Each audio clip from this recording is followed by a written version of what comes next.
Halo, selamat pagi teman-teman. Hari ini saya akan membahas kembali mengenai materi pembelajaran mengenai ilmu farmasi kembali ya.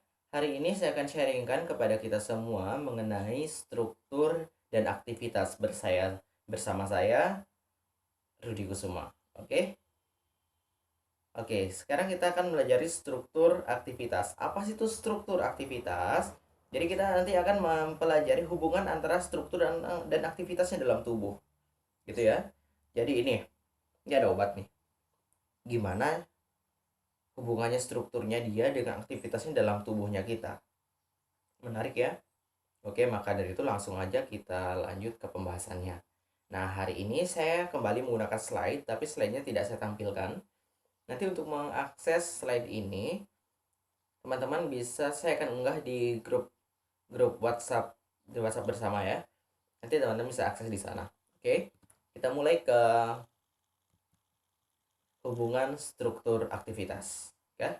Hubungan struktur aktivitas itu adalah model regresi atau model klasifikasi yang digunakan dalam ilmuwan mempelajari ilmu-ilmu biologi, kimia, kimia medisinal, dan ilmu teknik gitu teman-teman. Jadi ini ada sebuah metode atau model pembelajaran gitu ya. Pembelajaran untuk mengetahui bagaimana sih sifat dan strukturnya. Struktur itu memiliki aktivitas gitu. Oke, di sini saya ada tampilkan beberapa grafik untuk mendeskripsikan bagaimana sih obat itu dalam tubuhnya kita sehingga bisa bisa berefek. Misalnya teman-teman minum paracetamol.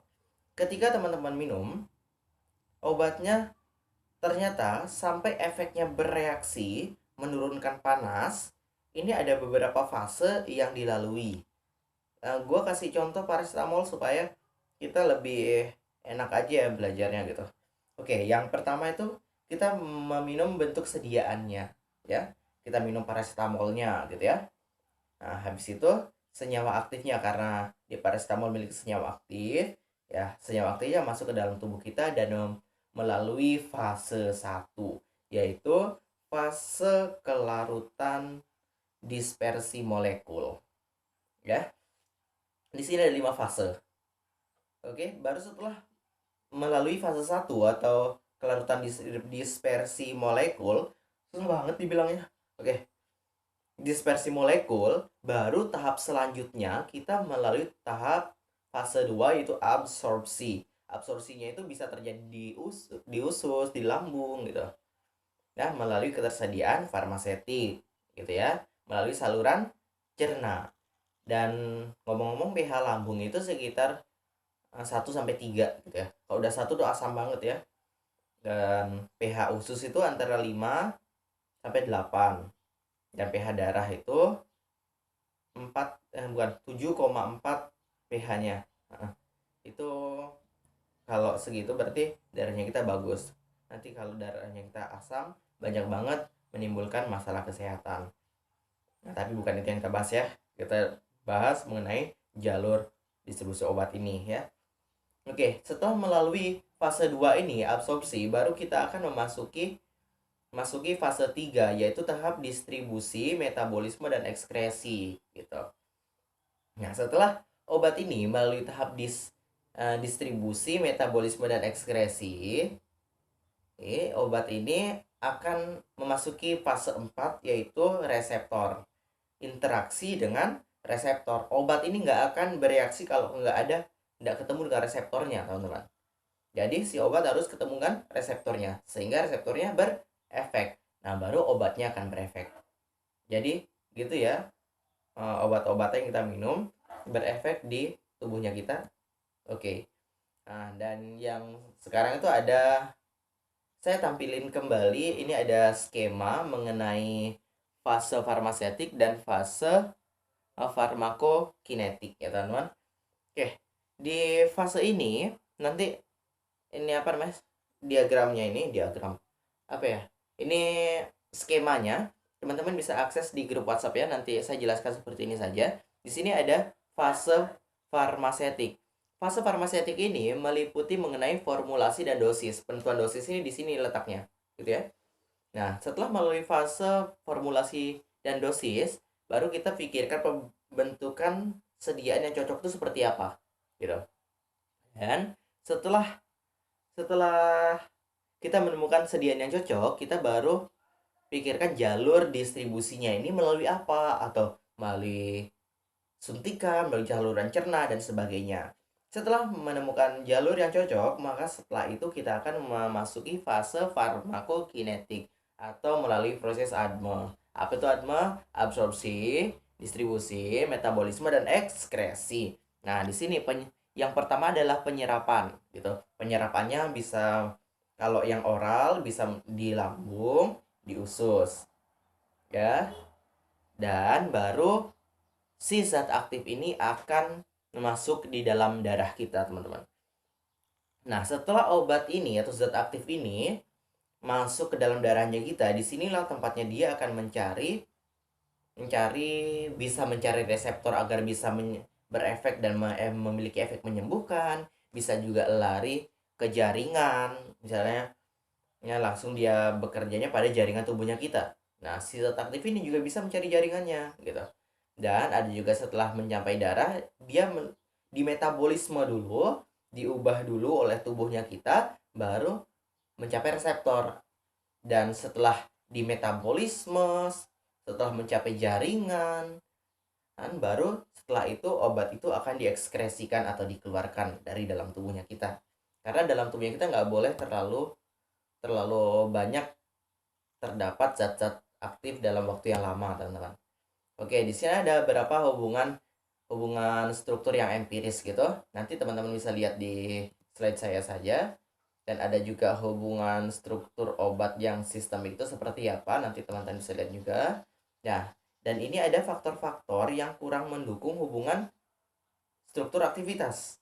Yang pertama itu ada perbedaan perbedaan pengukuran parameter fisika kimia dan aktivitas biologis. Nah, yang kedua, senyawa yang digunakan merupakan bentuk prodrug gitu.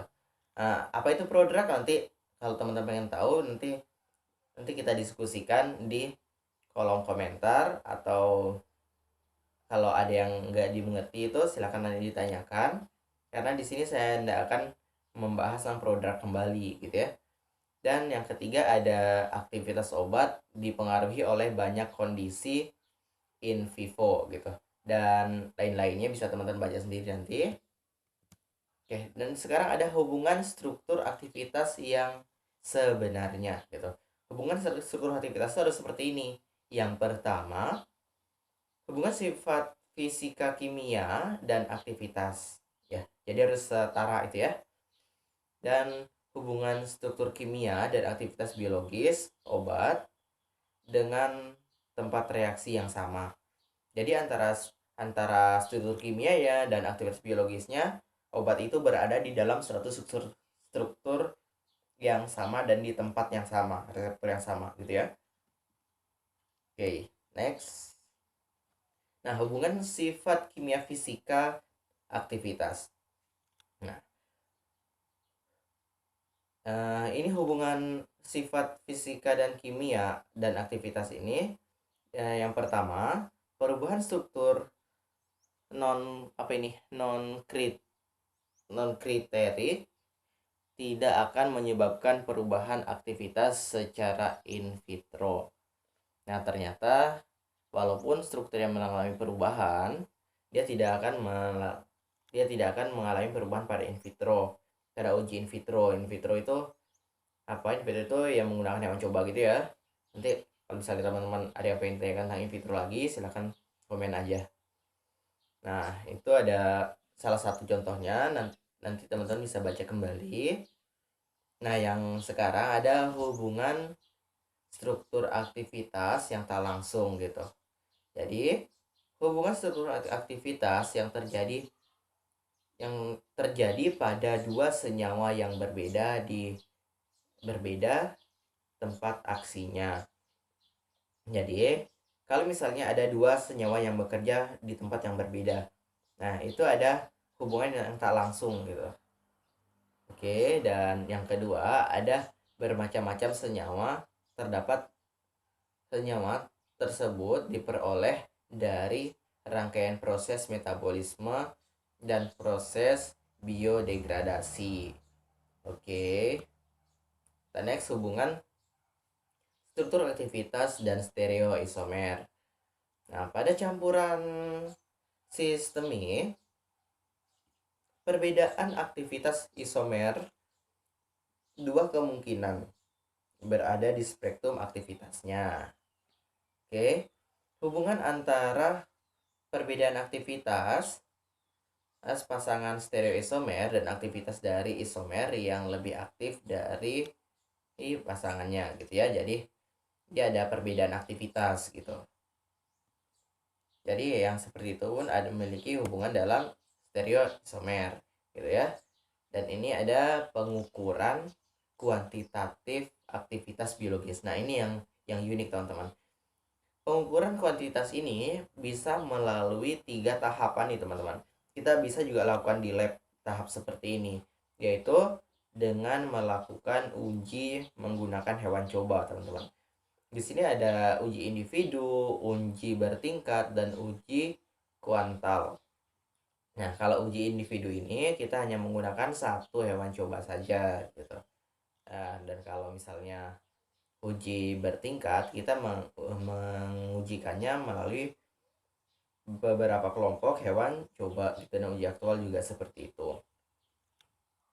Oke, untuk hubungan struktur aktivitas hari ini saya kira cukup. Dan kalau misalnya teman-teman ada yang belum dimengerti, silahkan ditanyakan. Nanti kita diskusikan di kolom komentar yang telah tersedia. Oke, terima kasih. Sampai jumpa.